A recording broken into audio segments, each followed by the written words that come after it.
show is here. Yo, our mission is clear. It's time to change healthcare. Have no fear. Today is the day. This is the hour. Together, you know we've got the power. Drop the silos. We're all the same team. Experience, business, tech, and marketing. How can anyone be satisfied with the way things have always been? Yeah, we've tried. So join us now. Join the revolution. Consumer first health is the evolution. Status quo, more like status no. Yeah, this is the healthcare rap. Yo, come on, let's go. New choices, new platforms, new care models. In the healthcare of tomorrow, consumers win. But who will design it? What will it look like? And how long will it take? We're here to answer those questions with some provocative thinking about how to create the healthcare that people actually want. Ready to roll up your sleeves, look at the world a little differently, and explore the frontiers of consumer health together? Join us. This is the Healthcare Wrap.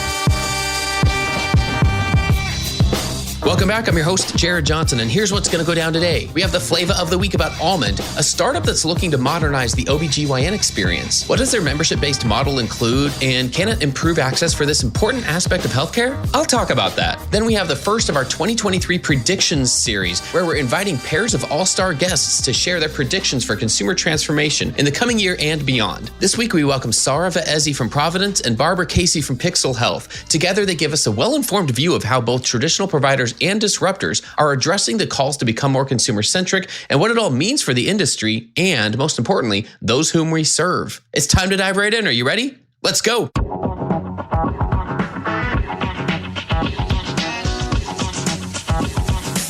Flavor of the week. Are we getting closer to consumer-first OBGYN care? Almond is a digital health startup that's looking to modernize OBGYN care for birthing people who want something more modern, full-service, and comprehensive than the standard provider offers. Co-founder Tara Rafi said, "The patient experience today is slow, it's incomplete, and ultimately it's delivering not great outcomes. There's a very clear need for this. OBGYN is the second largest specialty by spend, right after primary care. According to a 2020 report published in the Commonwealth Fund, 75% of women in the country are dissatisfied with their OBGYN care. So is this a consumer-first health service? Absolutely. Let's look at the 4 pillars of consumer-first health. First is the experience. According to TechCrunch, Almond's current offerings include pregnancy planning, birth control counseling, infections, general wellness, period management, and sexual health services. Prior to a patient's appointment, they'll fill out a health questionnaire and go over reasons for their visit. So when they're being seen, it involves comprehensive conversations about the patient's health instead of a general assessment. The second pillar is the economics. According to UCLA Health, the average cost for a general OBGYN visit in the U.S. can range anywhere from $90 to $500. At Almond, the cost of a general in-person visit without insurance is $300. They charge a $250 annual subscription fee and bill insurance for the visit and labs. The subscription provides patients access to the company's platform, care team, and personalized plans. They want to emulate One Medical's direct-to-consumer membership model. As many of you know, a One Medical subscription provides access to 24/7 virtual care, software, personalized plans, and what it considers consistent quality care. Almond appears to be taking that same approach. The third pillar is digital. A quick visit to their website finds simple icon-based graphics and wording that emphasizes a new kind of care that is fresh, easy, organized, and guided. Those are their words, and the digital experience tends to agree. It's easy to find the Book a Visit button on the homepage, select the reason for your visit, and then choose virtual or in person. It appears that they're intentionally keeping the choices simple and limited, which usually helps. The last pillar is marketing. I don't have a good grasp on how Almond is reaching out and finding new patients yet. They have a small organic presence on Instagram, and that's about it as far as their digital footprint. So I'll be following them as they hopefully have the opportunity to expand their marketing efforts. Bottom line, I hope to see more offerings like Almond as they provide hope in an area that frankly could use more care that's modern, easy, and guided. Let's pay more attention to membership-based specialty care as we design and optimize service lines. That's another way that we'll build the healthcare of tomorrow. And that's the flavor of the week.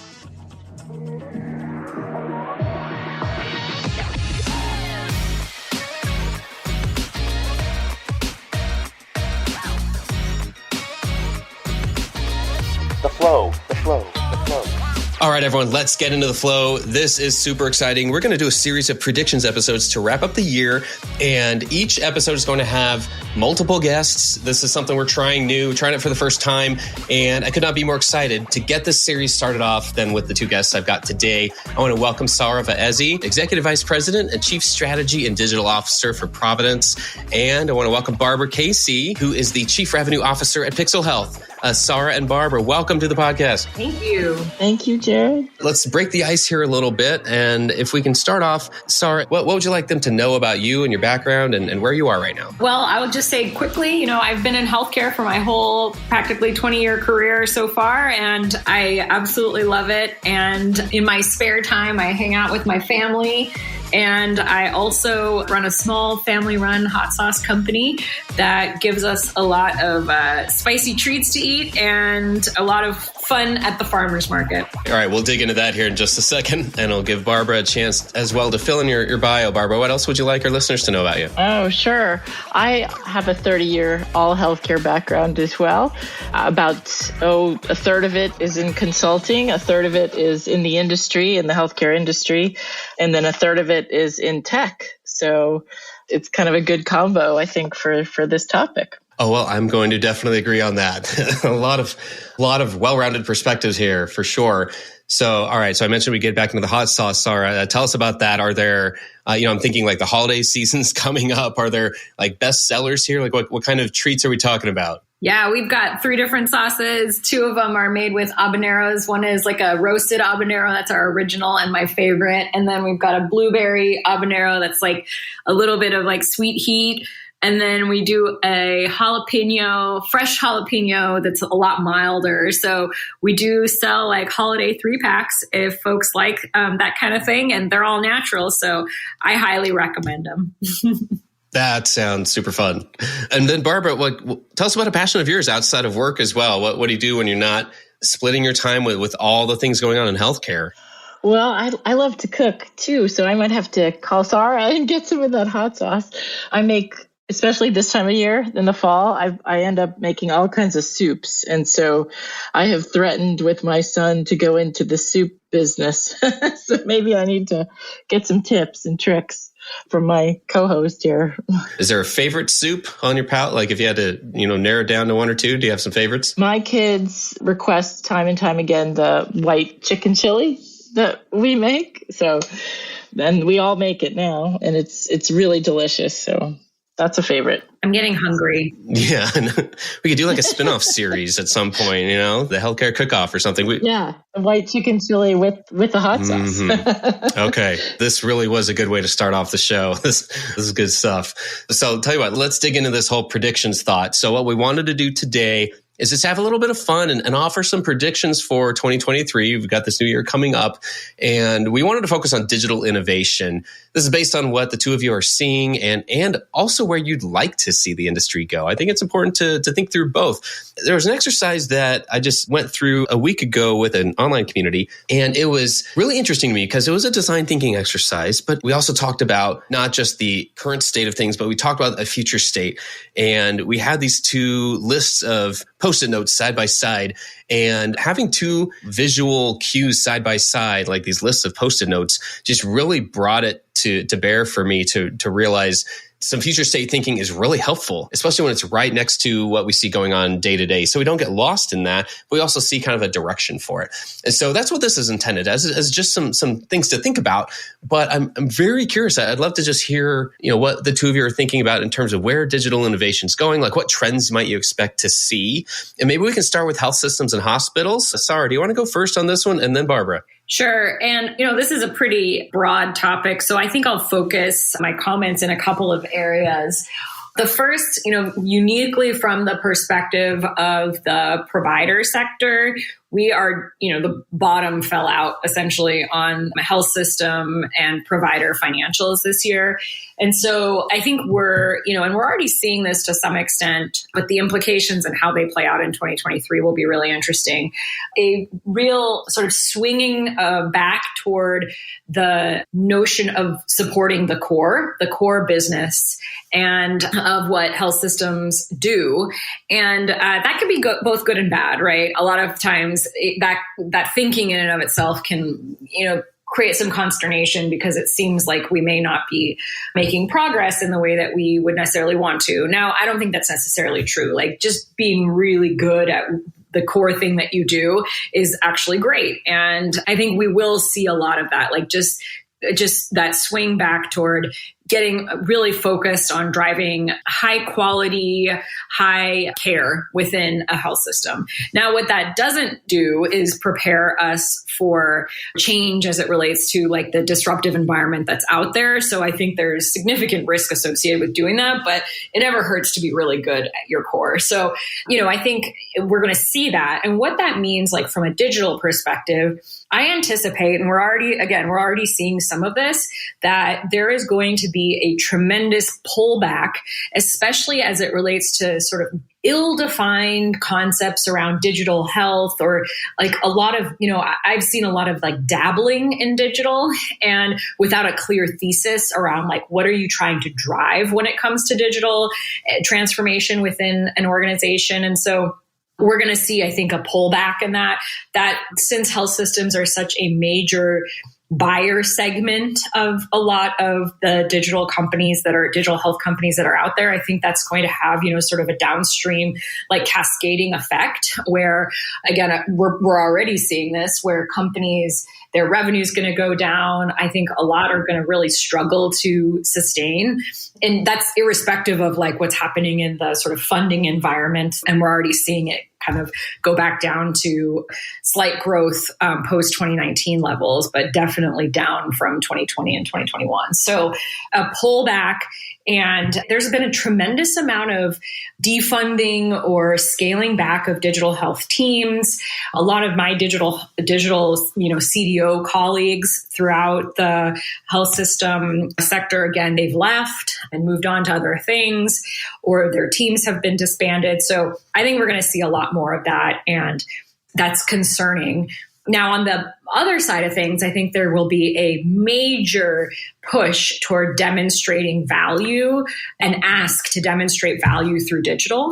Like internally, we've been adopting this sort of return on digital investment metric, RODI, we call it. And so actually being able to say like what incremental value, and that's really hard in a health system environment, but what incremental value are you getting from your new channels and modalities, and what's the delta between that and the legacy systems and structures that you have in place, and actually being able to quantify is really powerful for us. And I think we're going to see a lot more of that going forward, hopefully. And so that will drive a lot of, I would say, discipline and rigor in the broader market for, the solution companies out there as well, to be able to demonstrate that and not just all take credit for the same kind of high level potential outcomes that we've seen in the past. And that leads me to the last thing, which I think not everybody is going to be able to do that. And so we're going to see, I think, a lot of consolidation of those companies in a few different spaces. And one of the spaces that is very near and dear to my heart, because it's where we do the vast majority of our work, is around identity-driven engagement. There are tons and tons of companies out there that do engagement work with varying theses around what, levers they're trying to pull and what kind of outcomes they are going for, but they're not all created equal, and they all have different kind of approaches to the problem, and they can't all demonstrate value. And I think we'll see a big kind of contraction or set of consolidation around that space.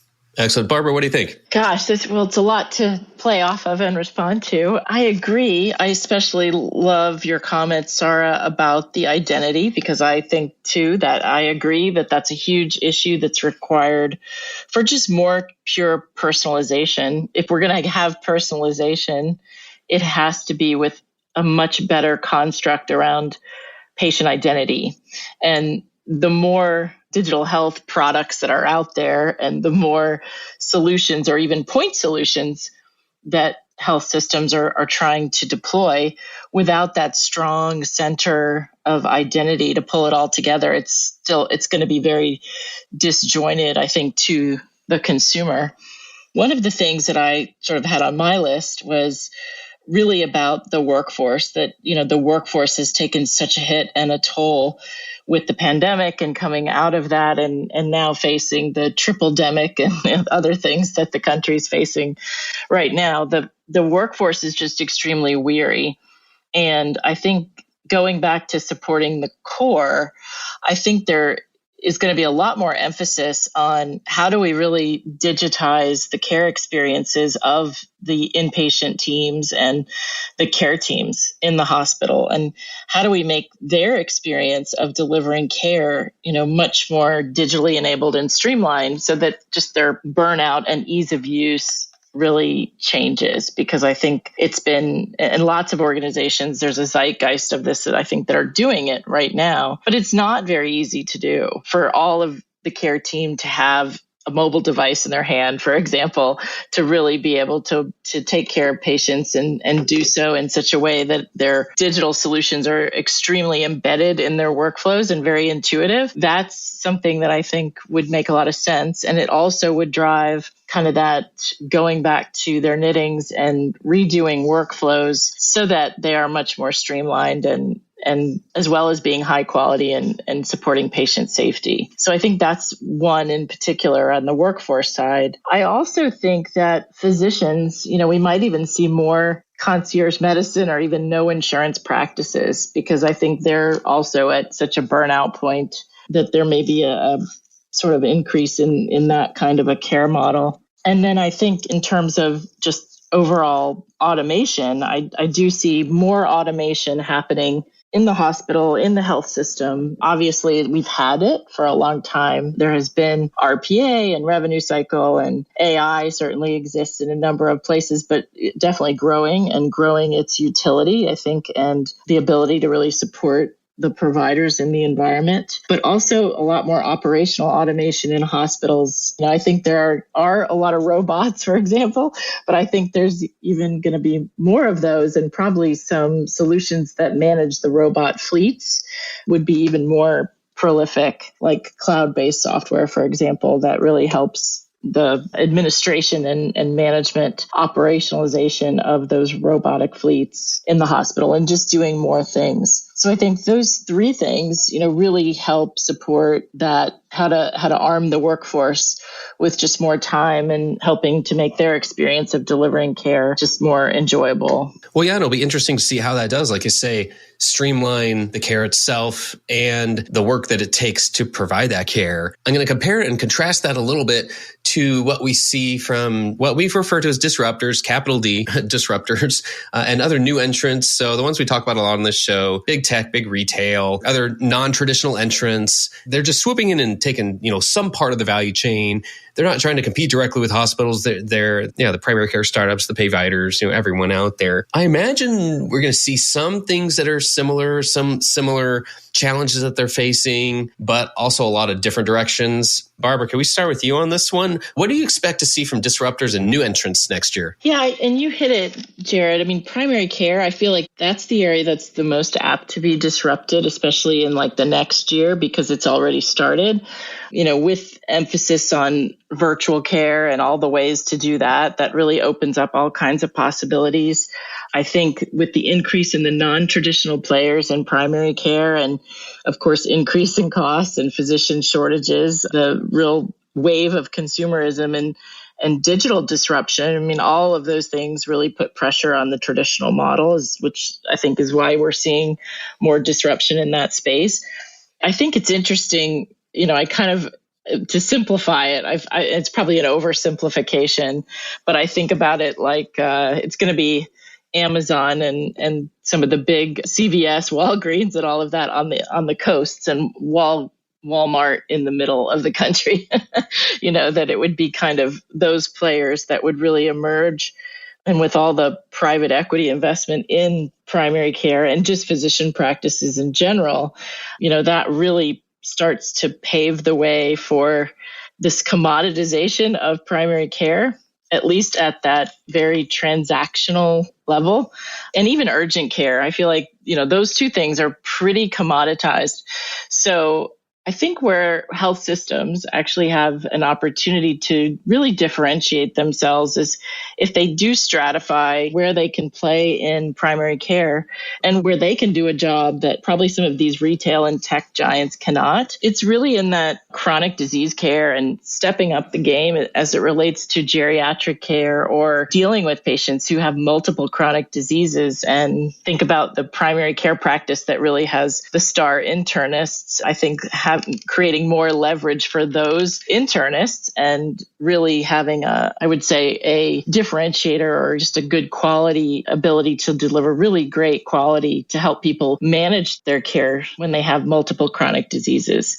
It's pretty tough if you've got COPD, hypertension, and diabetes. If you think about the digital health tools that are available to those individuals, they might have 3 different applications that they have to log information in every day, and possibly 3 different nurses or caseworkers or somebody calling them from multiple sources and multiple organizations. That's not sustainable. I think a health system could really help to create programmatic elements that would create much more streamlined and efficient care for those individuals that are experiencing multiple chronic diseases. Well, like you said, Barbara, it's not only not sustainable, it might not be the best path long-term anyway to have that level of uncoordination with care especially for those with chronic conditions, like you said. So yeah, really interesting thoughts there. Sara, where do you want to go with this one? I love the concept of segmentation around sort of product lines. And I do think that will continue. So I fully agree with Barbara on that. And I think that's really powerful. And what that means is essentially like, sort of, I think the disruptors, which you said something interesting, Jared, which you were like, they're not really competing like with the core business of a health system. And I would say I agree with you around like big retail / big customer, that's Amazon or Walmart or CVS. Although I do think that the payviders are in a bit of a different category and do pose kind of a different competitive risk associated with them. But I love that they are going down this segmented path. And I think that can mean, that can be really powerful because we really get close to the customer with a model like that because it really serves their needs. And I think those non-traditional sort of health system players will bring a different discipline around how do you operate with respect to knowing the customer when you are operating in a decentralized care delivery environment. So they're going to keep fragmenting the environment and decentralizing it to these product lines that they own, that they get really, really good at. And then let's take the example, for instance, of the third-party marketplace that Amazon has. Amazon doesn't own every single thing that they sell on their website, right? They tap into the third-party marketplace. And I think that concept and the mechanism by which you do that through knowing your user, knowing your customer, and then being able to serve them in that decentralized environment is where they will focus. And to Barbara's point, which I completely agree with her, I think that poses a really interesting opportunity for the incumbent players to be, to kind of double down on the areas that we know better what the user, like because of the depth of data and like sort of the real timeness of the data that we have access to, as well as like sort of the full funnel, we can know folks more deeply. And then we can also be good partners for where we may not be best positioned to serve somebody, right? I mean, if you have a pharmacy right across, down the street from you on the corner, that may be a really great place for you to get certain aspects of your care and, sort of more community model of care. And so I think all of these factors will come together with some of the expertise and discipline of these companies that really think about it from like a consumer orientation, ecosystem orientation.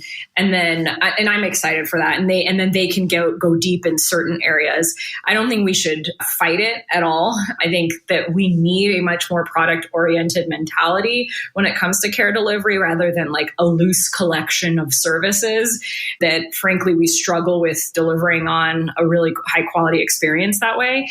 And creating a partnership framework that allows for like a healthy economic model that allows for the flow of information in a way that supports getting close to the consumer and meeting their needs. Yeah, I so agree with that because my first thought is partner. I think that's if Amazon is coming into your market, I think it's better just to partner with them for the things that they want to do as opposed to trying to head-on-head compete in some ways.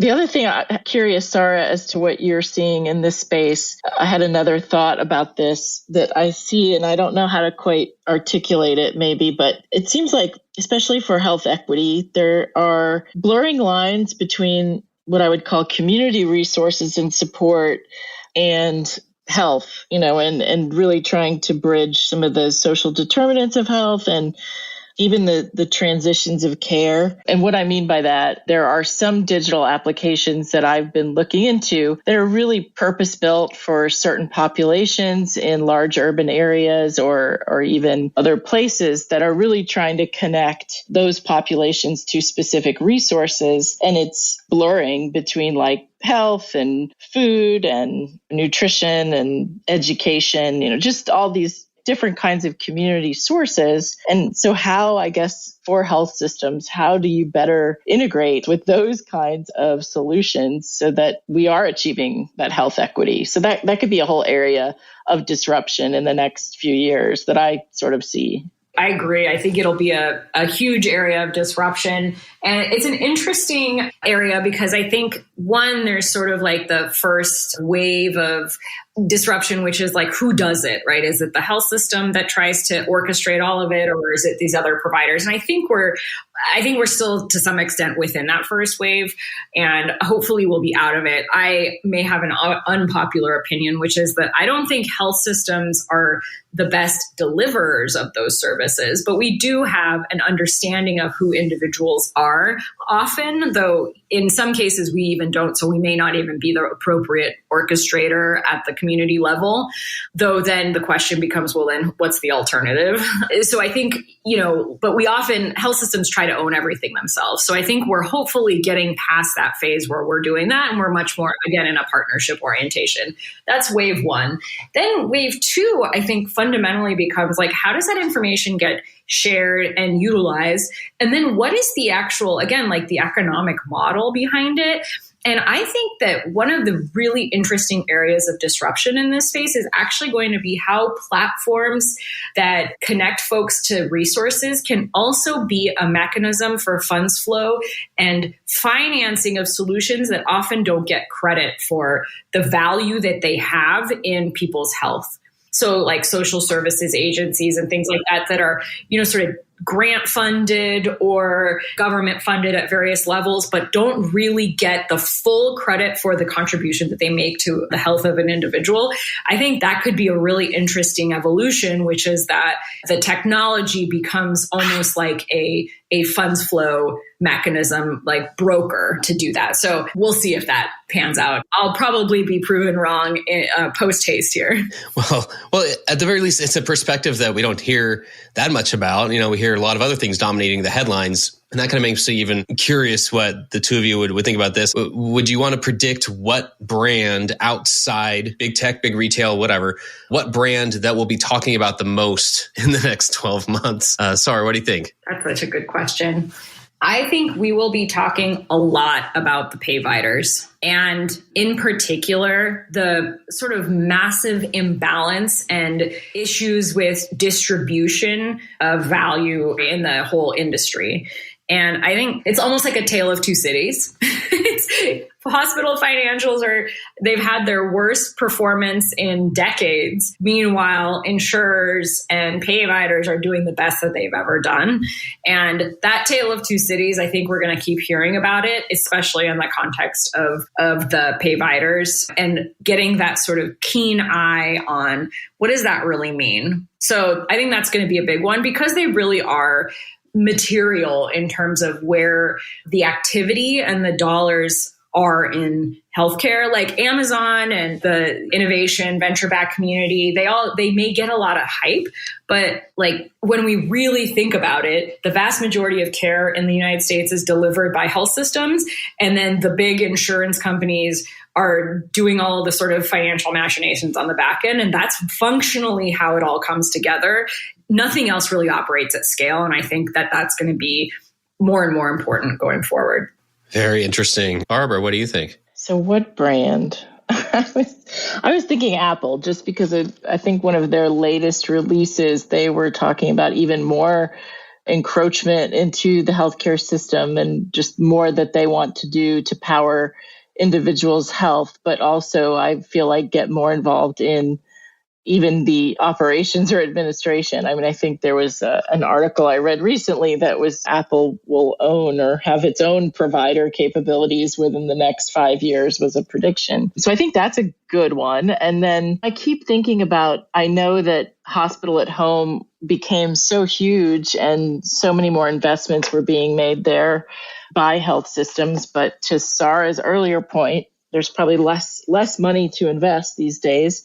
But when you asked that question, I was thinking about like a Best Buy and its model with Current Health, just thinking about, and that's a brand, but there certainly are a lot of organizations out there doing a great job with hospital at home type care.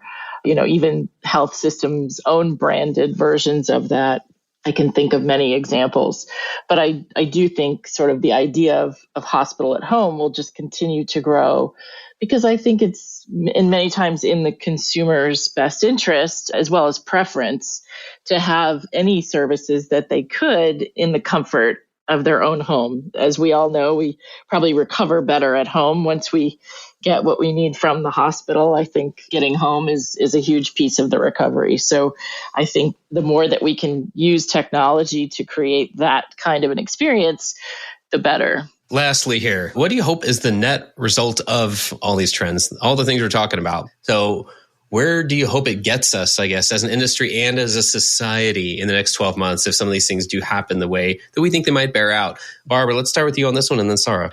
Obviously, I think Sara, I've had conversations with her about this. I think bringing care to the consumer, to the patient, really meeting them where they are. We, for so long in this industry, have forced individuals, consumers, patients, families to kind of do business the way that the healthcare organization wanted them to do business. And many times, as I have looked at organizations and tried to create change, it's mostly because the processes and the hoops, if you will, the settings, everything was orchestrated to serve the hospital in many cases, or the doctors, or it was to serve that entity and the billing practices, et cetera. All of those things. I think in the last 5 years or so, maybe 10 years, there has been just much more of an emphasis on how do we really bring care to the patient and the consumer in the way that they want to be served. And in order to do that, we talked about segmentation and stratification.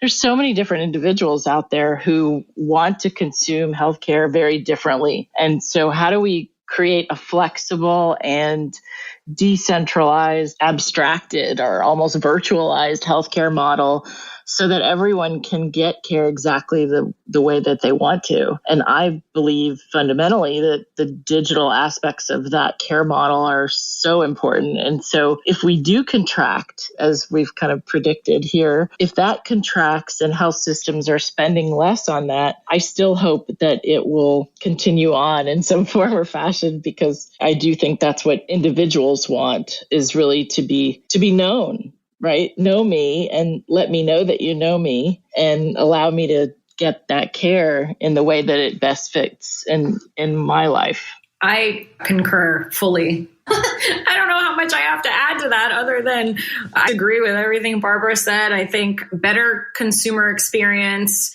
that's personalized, tailored to individuals' needs as opposed to sort of the construct of the incumbents and how we are built or operated. And then I would maybe add affordability. So personalized, affordable, consumer-centered. That's what I hope we end up with. Outstanding. Well, it's Sara Vaezy, Chief Digital and Strategy Officer at Providence, Barbara Casey, Chief Revenue Officer at Pixel Health. Thank you both for joining us today.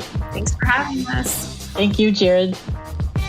Thanks for tuning in. If you like what you heard, please spread the word. Tell your colleagues to tune in for all the awesomeness, then leave a review on Apple, Spotify, or wherever you listen. This show is produced by Shift Forward Health, the channel for changemakers. Subscribe to Shift Forward Health on your favorite podcast app, and you'll be subscribed to our entire library of shows. See our full lineup at shiftforwardhealth.com. One subscription, all the podcasts you need, and it's all for free. And remember, we might have a lot of work to do in healthcare, but we'll get there faster together. Thanks again.